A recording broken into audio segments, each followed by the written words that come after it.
Welcome to the Man Up, Man Down podcast, presented by Volker and David Pawsey. We discuss the pressures and challenges faced by men approaching middle age that we're often too embarrassed to speak about with our friends. You can find us online at www.manupdown.com. Enjoy the show and don't forget to subscribe and leave us a review.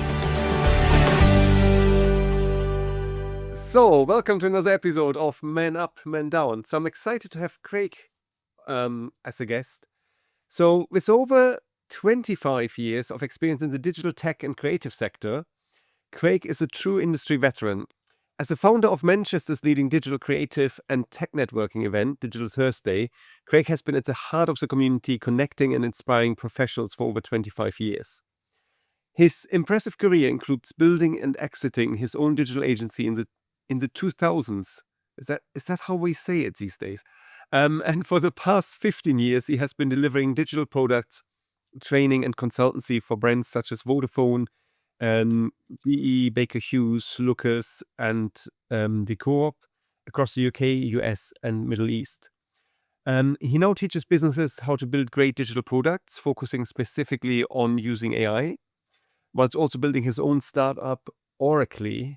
I love the name, by the way, an innovative Q&A-based video content marketing platform.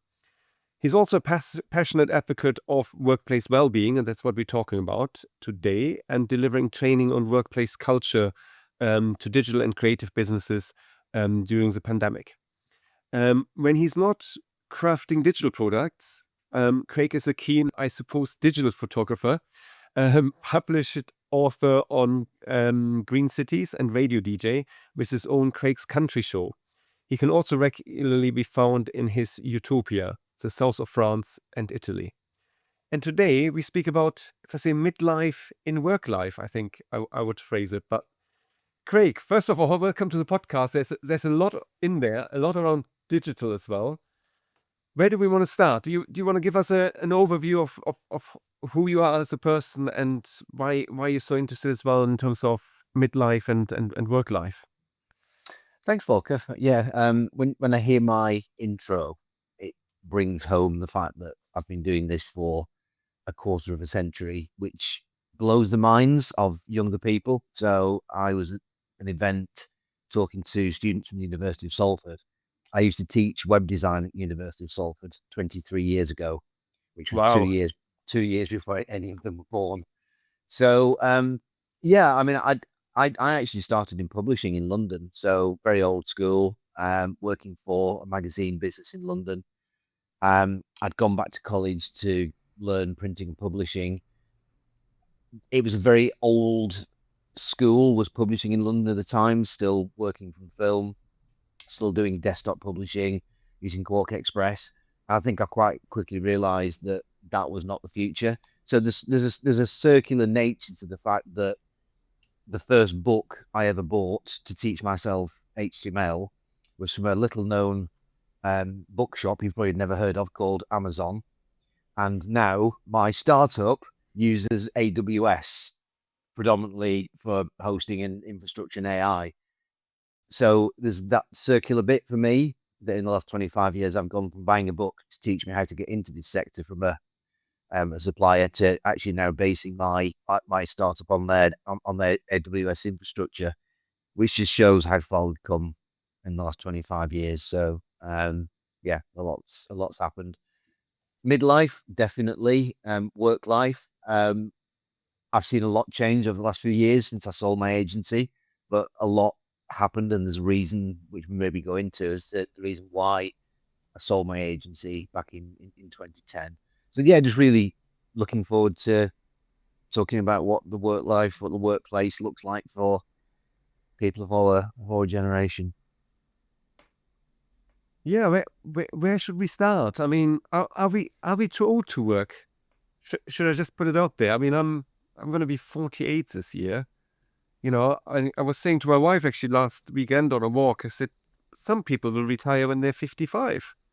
That would leave me with 7 years. And I'm thinking I only get started at the moment. So for me, midlife is, if I say it's a new beginning, right? Obviously I got self-employed in midlife, you know, I got plans. So I'm far from thinking of retirement, but what are your thoughts? It's interesting. When I was younger, I expected to have retired at 45, at 55, but I think 50 is the new 40. The changes to pension and retirement age means that I suspect by the time we get to what is currently retirement age now, we'll be working for the 5 or 10 years. So I think things have changed. It's an interesting dynamic to be still in the workplace, but like you, Volker, I feel like I'm still starting with a few things.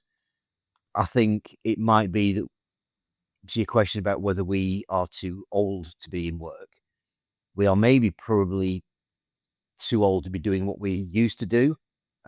Just energy levels, our attitude towards work, what we accept, what we don't accept in the workplace, it has changed.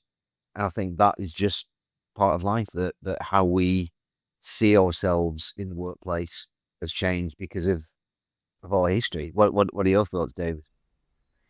Um, I mean, I mean, it touches on what we're talking about. I mean, this week I wrote a blog for a client, and it's written from the perspective of one of their sales guys who's in his 20s, and it's to promote a white paper on AI technology in the workplace for this specific industry. And sort of the angle that I've taken is, there's almost like that stereotypical view that, well, I mean, for us, well, for me, it was always my parents asking me to set the video recorder, because they didn't know how to do it. Whereas now, it's almost like, you need to find a younger colleague to show you how to use the latest app, or your kids. And the thing was, he's like, well, I still remember going to Blockbusters to get DVDs, and I think Facebook was just out, but it's almost like even someone in their 20s has seen a ridiculous amount of technological change, in their lives and in the workplace. And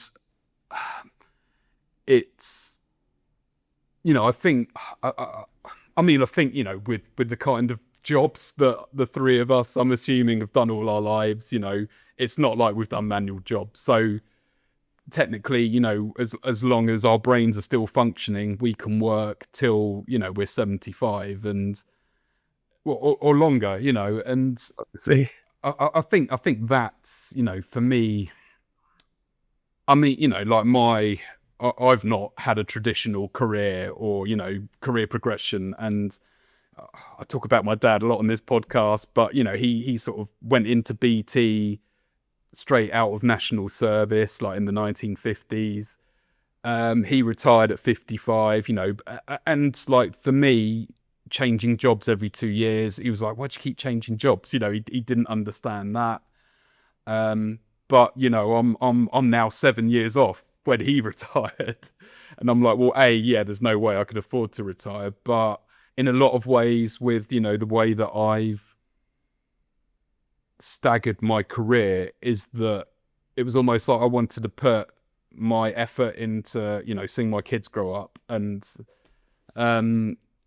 so again, for me, I'm like, well, actually now, yeah, my career, I can focus on my career. I mean, I just think that our sort of working lives are very different to our parents and certainly our grandparents. I think our children are going to have like a very different sort of work existence to what we do. Yeah. So that was just quite a blur. I'm not sure if that really sort of adds to what you're saying, Craig. Is Well, that sort of how you view things? it's interesting you say that our parents have an expectation of what the workplace is. So my mother really had one job her entire life, apart from a short stint working for Asda when I was a child, part time. She had one job. My dad left school, or depending on who you ask, was asked to leave school at 14. Um, things betrayed. did that for 30 years, became a probation officer. So went back, tried to change his career, hated the politics of it, and went back to his trade as a painter and decorator and spent the next 15, 20 years as a painter and decorator. So really, he'd had 2 jobs. So I think the fact that I think we are probably quite representative, are not going to have 1 or 2 jobs throughout our entire career. And it's interesting you mentioned about the family life. When I sold my agency in 2010, that was because I wanted to be more accessible to my daughter growing up. And I have done that. And that was a conscious thing to not hand myself on a plate to a job, and to be able to finish at a reasonable time, and to be more flexible, and to have summers off. And that was amazing during the pandemic, to have some really good time with my teenage daughter. But now, like Volker was saying, I feel like I'm just getting started again. My daughter goes to university. There is no expectation of you start in your 20s, you learn your craft in your 30s, in your 40s you profit from that, and then in your late 50s you either learn to sail, play more golf, or retire. I just don't think that's practical anymore. And I really do believe by the time I get to what the current age of 67 is for the retirement age now, that the retirement age will be in the 70s. So it has changed, and it's going to continue to. So what's your backstory, Volker? Where I guess So- you've had a varied career like we have. Yeah, true. So I spent I don't know how many years, just under 20 in corporate life, and then I went self-employed.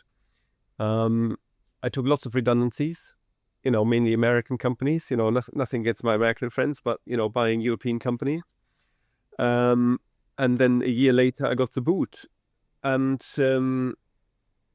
yeah, I mean, that just made me decide to go my own path, thinking I can earn a lot more money charging a day rate rather than going into a company for a year and a half, turning things around, and, then getting the boot afterwards. It's just, financially just didn't make sense. Plus I wanted to be in charge of my own CV. So I started, if I say, in the traditional sense, ruining my CV. And I always wanted to do more coaching and consulting work, and that's what I'm doing now. But I think you're both right, because the workplace has changed, right? And I think the way we're working has changed. So if I think retirement, I'm, if I say pension aside, that I can't retire until probably 90 or ever. I think I'm, I want to work until I'm 70, 75. I mean, my dad, similar to yours, David. Oh no, probably not similar to yours.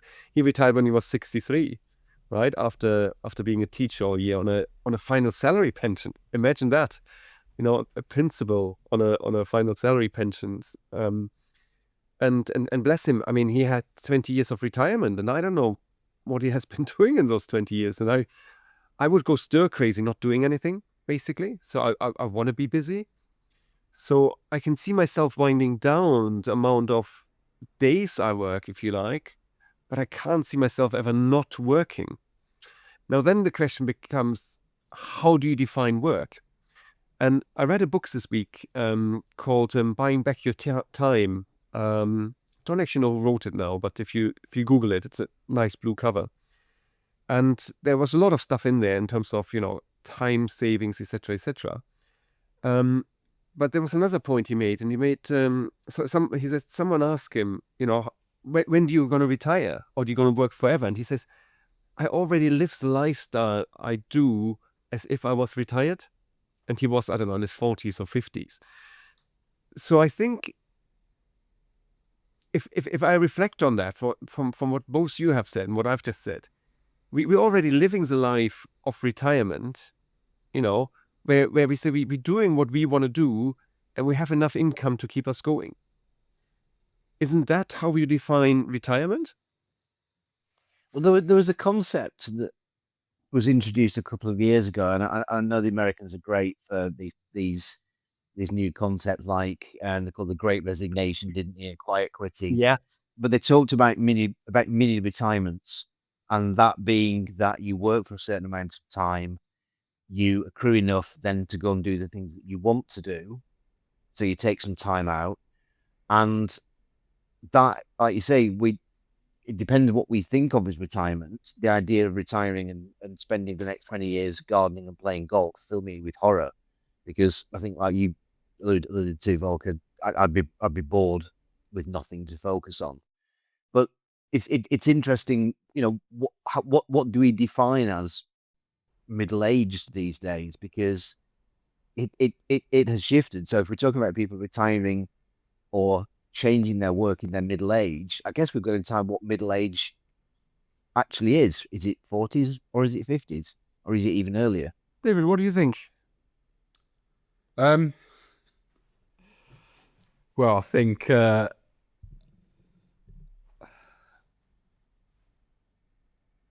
mean it is an interesting concept, and it comes back to what you were saying about 40 being the new 50, and I think that's quite an interesting concept. And again, I sort of talked about how if you're in a sort of manual kind of field of working, but yeah, I think we are living longer, so yeah, I think middle age has shifted slightly. I mean, again, I guess it's a concept that I struggle with. In that I know that I am approaching approaching middle age, but I don't feel, again, I'm like, well, actually, I'm just getting started on this next chapter.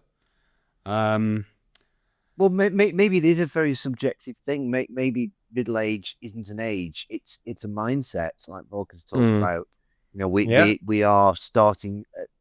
Certainly, it's in my late 40s. I was starting to think, I don't want to be driving into an office an hour each way every day to just sit at my desk to just push a spreadsheet around. There's more to what I've got to offer than that. So maybe I start to spread my skills around a little bit and find, like you saying, Volker, to earn more money in less time, to free up time to read more, to be a bit more, it's great to mentor people. So maybe the middle age bit is more of a mindset, and the point where you start to realize that genuinely money and job title isn't everything. There is more to life. If that happens in the late 30s, 40s, or early 50s, maybe that sets the tone for whether you're middle-aged or not. I mean, I think and sort of one of the main factors of reaching this age is that I think you do become, well, a lot more aware of your own mortality, because either your parents sort of have either passed away or approaching that, or your friends parents have passed away. But also, sadly, you get to an age where if you hear someone in your age group has passed away, you're like, that's tragic, but it's like, that's not completely unheard of. It's almost like you just accept, you sort of accept the fact that you're going to start going to more funerals. So, I think then, yeah, and you realize that actually it doesn't matter who these people were, how much money they had in the bank. When your time's up, your time's up. And you sort of realize that actually, well, and I think there's a lot of discussion going on at the time of recording in the media about sort of with toxic masculinity, and I mean, there's the Netflix drama coming out, Adolescence. You're right, Volker. Yeah, laughing. Sorry. What was funny? Oh, there's a toxic masculinity, right? That stuff. Sorry. Yeah, well, and obviously there's this lad that's just been given a 49-year sentence, and yeah, it hammers home that actually the male thing of providing actually isn't that's all that's required to produce a functional, happy, healthy family. and and there's a knock-on effect to society. So yeah, I genuinely think that as a society, and at the same time, though, you can't fight against capitalism. We have, the human race has become completely obsessed with material gain rather than spiritual or development. Yeah, I think there are lots of sort of factors of how we perceive work and money. Yeah, is causing problems. I was listening to what you were saying there. It's interesting that, I mean, the toxic masculinity bit apart, the idea of a guy hitting the heights of his career in his 40s and being in a certain position, I think that's changed now, because what I sense is at our age we are starting to reassess what we think work is. But we're working in offices with people who've not got that context yet. So to younger people in the office, in the workplace, it is still very much about the chasing the job title, chasing the prestige, chasing the material gains, and to what they think is important. But also, the workplace is now more varied from just pure from a gender perspective. So the idea that as a guy you're going to be in a C-suite position is not as guaranteed as it would be, because we are sharing those with a lot more people now. So I think the expectation, I mean, for me, what I found in the workplace now, and working in digital, it's a younger crowd. There's no way of getting around it. And that dynamic has changed just because of the fact that we have a different context and a different outlook to what work actually is. And that is a challenge, to be in a position where you are not at the same point in life, you don't have the same values, your focus has changed somewhat to a lot of the people that you're working with. Does that make sense, Volker? Yeah. I mean, what you both said, I mean, Dave, what you said in terms of, this toxic masculinity and stuff, and, all that stuff goes through the press. I mean, that's the reason I don't watch the news anymore, quite frankly. That's just so much shit in there. And let's not go down the politics route. I could just get started on that. In terms of, I'm trying to think, we said living longer, right? I took a note here. Are we all living longer? And what is midlife? So if we're looking at midlife, really, it's a midpoint of our life. And I wish I could just quote that top of my head, and I probably should do that. We should be able to do that, running this podcast. But with us living longer, with the average age and stuff, our midlife point moved from 40, I think, to, what is it, 46, 47, 48? But it doesn't matter how old you are, because midlife, if it's just a phase in your life where you start reflecting, right? And you buy this sports car because you have this void, right? And then the question becomes, where's this void coming from? And I have a few therapy clients where we're looking at that, where's this void coming from? And not necessarily because people buy sports cars, but because they get to an age where, their parents might die, as you said, David, right? We're more facing mortality, and we're becoming aware of our own mortality, right? And we then wonder what is this void, right? What am I missing as a midlife man, right? Have I not fulfilled my childhood dreams? Or have I fulfilled the dreams? Have I ticked all the boxes? Craig, you mentioned job titles and career and so on. And what should life look like for me, right? How did I define life? And going back to the way we grew up, right? If you look at our parent generation, they grew up differently. And that role model doesn't work anymore. So we grew up with a role model into a career where few of us fit in. So there's a discongruence, right? So so I think that's what midlife, at least for me, is all about. And in theory, again, coming back to pension and jobs, etc., in midlife, we should have enough financial means to feel really secure. We expect to feel very secure, to have the family, to put food on the table, yada, yada, yada.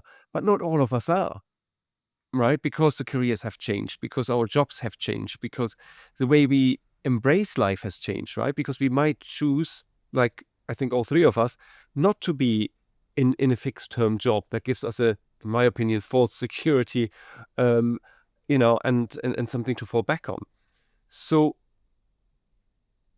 I'm going off on a tangent maybe here a little bit, but I think we need to redefine life. And I think that's what a lot of us do in midlife. We're redefining what life actually means to us and how we can deal with that.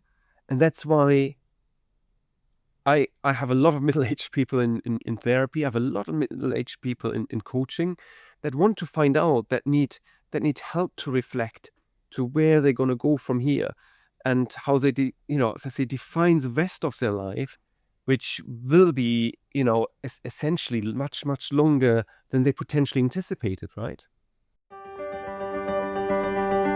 Hello folks, it's Volker here. I hope you enjoy this week's episode. As you know, I coach executives, whether that is for leadership skills or sales leadership skills or working as a therapist too. There are few ways I can help you to get unstuck, improve your work-life balance or become a better version of yourself. So you will be more productive and have more time for your family. Whatever it is, you can join my client list of people from General Electric, Pepsi, DHL, Boots and many others. Book a free exploratory call via my website www.obnat.us. That's obnat.us. Now back to the show. I think that's a good point you made, that when we started in our careers, there was probably an expectation that there'd be a path that we would follow, and that has changed, and that will create uncertainty. This idea that you become financially secure. Well, I don't have much of a pension because I've worked for myself so much of the last 20 years. Volker, you mentioned redundancies. I'm seeing more and more people my age who are being made redundant, and you kind of think it seems strange that they're in a position where they're being made redundant when they've got so much value. But I think that has changed, this idea that you get to your 40s and you are, you can't be made redundant. Things have become more flexible. People are losing their financial security at our age, and it is a scary place to be saying, right, well, what do I do next? What do I do next? I wasn't expecting to be back on the job market in my 40s and 50s, and that will create uncertainty because that's not what we expected. But maybe it comes back to just how competitive the job market is now for everybody, and I've seen it's been brutal the last 2 years. I mean, 4 years ago, I was literally picking which contract I wanted to do. So 2021, I had offers all over the place. End of 2022, 2023, contracting just fell off a cliff. And I was seeing really experienced people with 20, 30 years worth of experience back on the job market. And that has got to be quite scary for a lot of people our age because we weren't expecting it. I mean, what is do you have any advice for anyone that finds themselves in that position? I've actually reached out to quite a few people who've been quite open on LinkedIn about the struggles of them being out of work. And I think it comes back to, it's a cliche, isn't it? Problem shared is a problem halved. Just being open about it and saying, look, I'm finding this really uncomfortable. There are a few people that I've seen. I think my advice would be you are not alone. So if you suddenly find yourself back on the job market in your 40s with 25 years worth of experience, not to take it personally. There are a lot of people out there. There's still a bit of a stigma about just kind of going, I'm out of work, I need help. Some people are doing it and some people are doing it well. They're getting a lot of attention. Whether they're getting jobs or not is another thing. But I think to to understand that we're expected not to be able to work and looking for work and changing roles at this stage, but that's the way things have gone. And I think the pandemic just accelerated that. So to me, my advice would be you are not alone. Reach out to people in a similar thing and just talk about what it feels like, because it will devalue you if you think that nobody wants you at this age when you've got all this experience. But I think more and more businesses are just looking at the fact this person wants 25 grand, this person wants 50, we'll have 25. So they're not valuing and they're not appreciating that there's a lot more to somebody wanting 50k at our age than just the core skills of the job. They will bring something that others won't. But that's the economics of going 50 is more than 25, so we'll have 25. I mean, it sort of goes back to, what I was touching on. I think in that, you look for the younger colleague to explain some tech to you. And I think it's easy to sort of feel, and as I say, sort of I had a bit of a break from, the workplace. Well, I left a full-time job, never went back into full-time employment, but there was always this fear that sort of in the years that I was a stay-at-home dad, that, like the way of work has completely changed, and, I wouldn't be able to survive in an office because there's a messaging app that you need for this, and, and just based on sort of conversations I'd had with friends. And, so I guess there can be a fear of like, oh, well, I'm redundant. You can't, that feeling of you can't teach an old dog new tricks. But I think, and it's something we've talked about a lot, that in a lot of ways, human experience, that there's a lot of value in that kind of gets forgotten about. And, it's, I mean, if you give that example of, hiring someone that's younger and cheaper, and, they might have more sort of energy than the older person, but if that younger person is in a crisis and the shit hits the fan, that's something the older person might have dealt with, someone that's gone through the credit crunch, like that's seen a few sort of black swan events, as it's been described in financial services. It's, as I say, I think, we forget about the value of experience and having sort of lived through crisis. Yeah, and I mean, I would make another argument here, just because I make it on LinkedIn all the time. Companies can hire fractionals as well, right? I'm a fractional. I position myself as a fractional. So you can still keep your experience, but you only be in the company a couple of days a week, right? Or months even. But companies often forget that, because a lot of companies go like, you have to hire someone full time. And I think there was a classic study in my MBA where, if I say 70-year-old or something, was literally kicked out because someone just went through an Excel sheet and went like, oh, salary too high, age too old, that person needs to go. And they kicked someone out, and literally a week later they had to rehire that person for more money, because all the processes in the warehouse were just totally collapsing, because, that person never documented anything, but had done the job for 60 years or maybe, 55, whatever. But, and that experience is so, invaluable. Companies often forget that and go like, it's either full time or no time.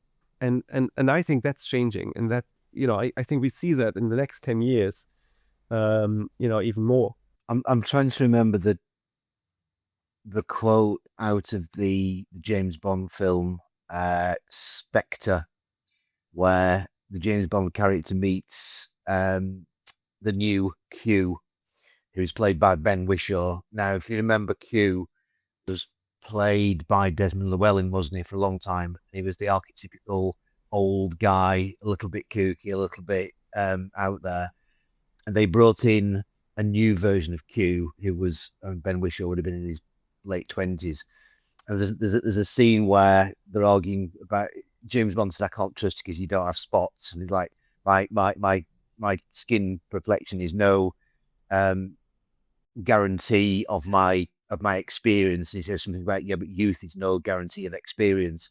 And there's that argument about, well, just because you're old doesn't mean you've got experience, and just because you're young, it doesn't mean you've got all this innovation. So there's that contradiction of what's more value, youth and innovation, or age and experience.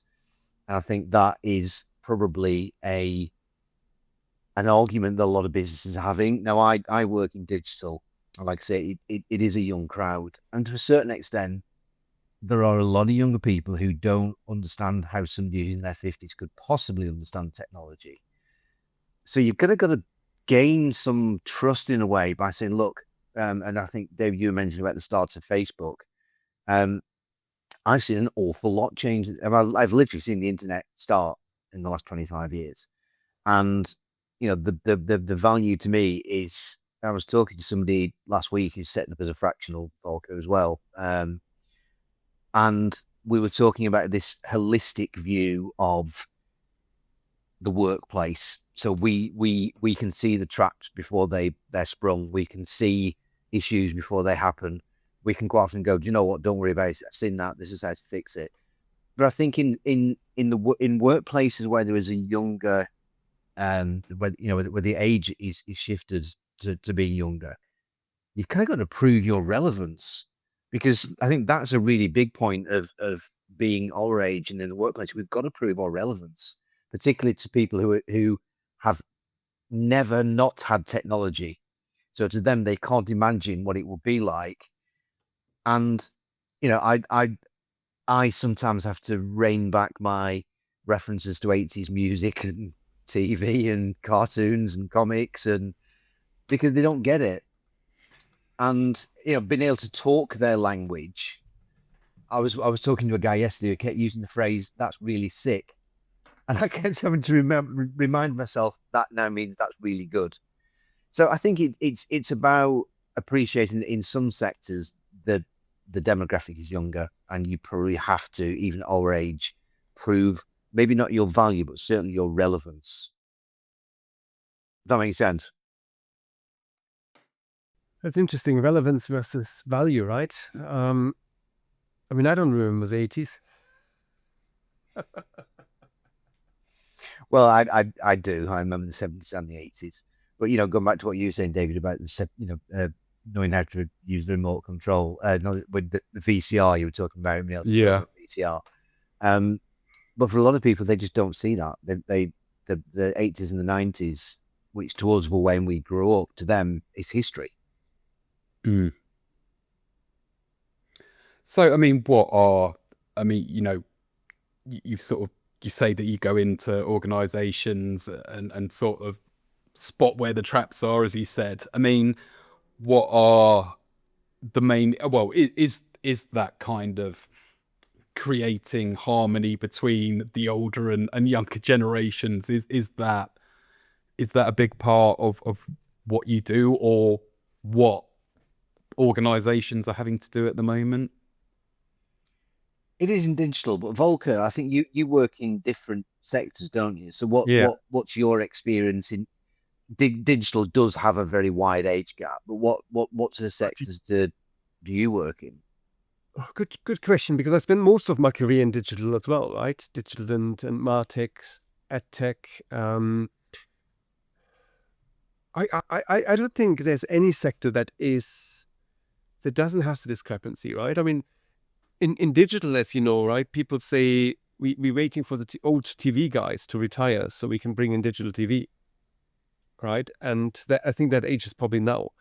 So all the old TV guys are probably gone, or in the process of going. I mean, I worked with someone, I want to say 2 years ago, maybe 3 years ago now, and I was surprised. He just said one day, he says, "Oh, I'm no longer around. I'm going to retire." And I'm like, already, the relationship just got going, and he probably was in his early 60s, right? But he went like, why should I bother, finding out more about all these things, and you guys just carry on. So I think there's a resignation in the workplace as well of older people. And David, you said earlier, right? You need to ask younger people in terms of explaining you the the technology. I still think I'm hands up in terms of, I know my technology and I know how to sort it out. and I have to explain it to my kids still because they can't be bothered figuring it out, and obviously they're, complete different generation. So I don't feel old in the digital workplace.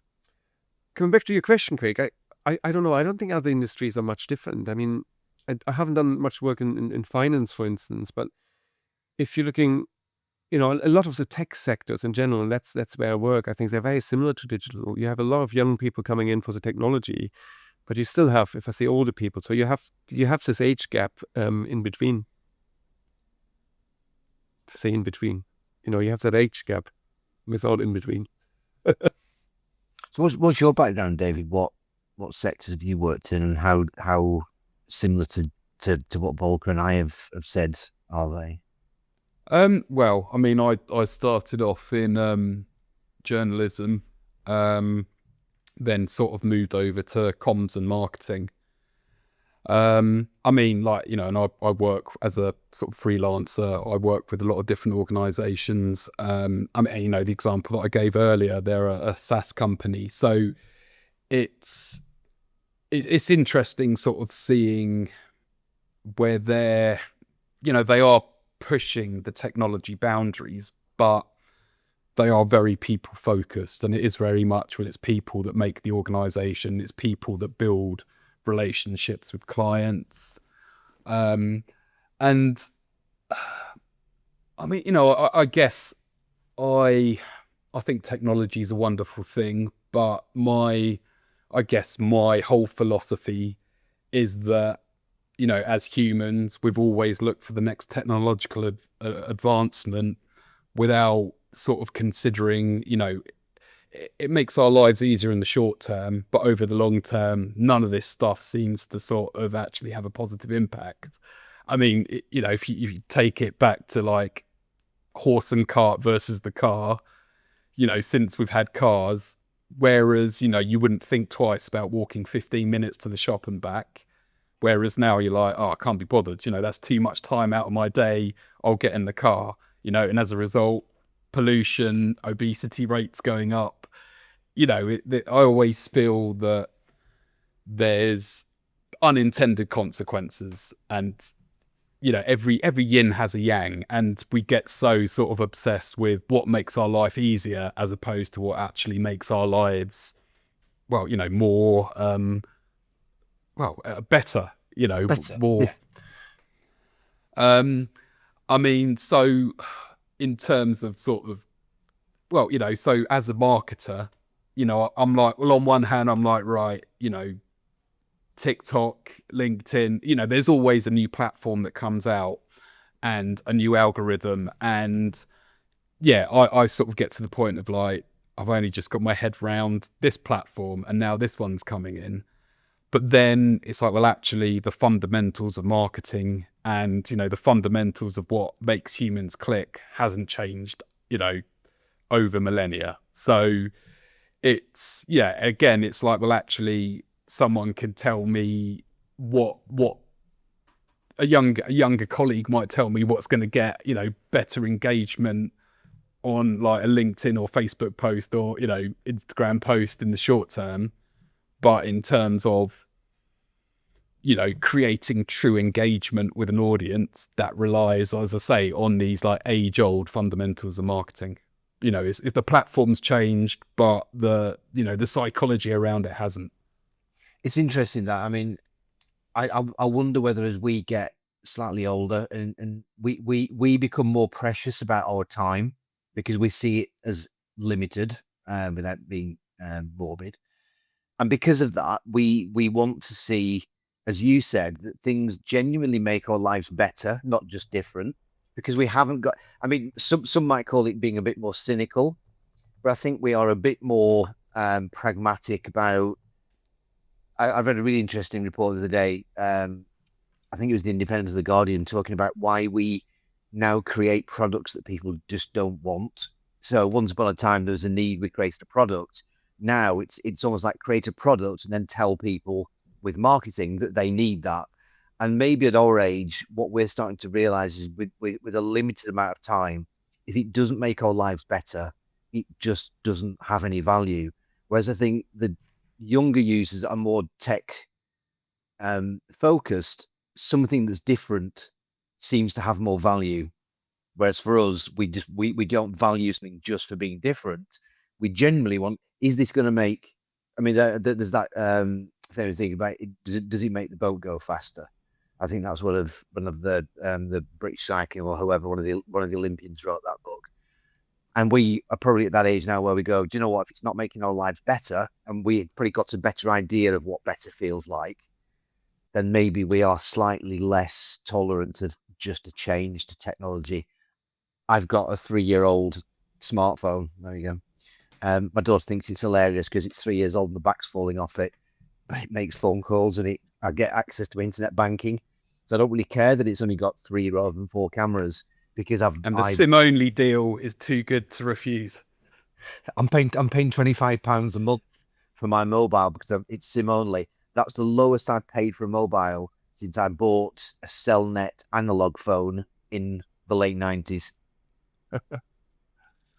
Yeah, I mean, we're running out of time, unfortunately. I enjoyed this discussion because it wasn't like literally a specialist topic we had to discuss, right? It was more, a discussion around, if I say around midlife, right, and what we experienced, and especially how the work has changed and what it actually means. I really enjoyed that. So Craig, thank you so much for joining us. If people want to find out more about you or want to get in touch, what's the best way? LinkedIn. So the reason why I call myself Craig A. Taylor is because there are so many Craig Taylors. People always ask which one am I. So Craig A. Taylor on LinkedIn is the best place to hunt me down and find me. So brilliant. And thank you so much for joining us. And David, anything from you before we wrap up?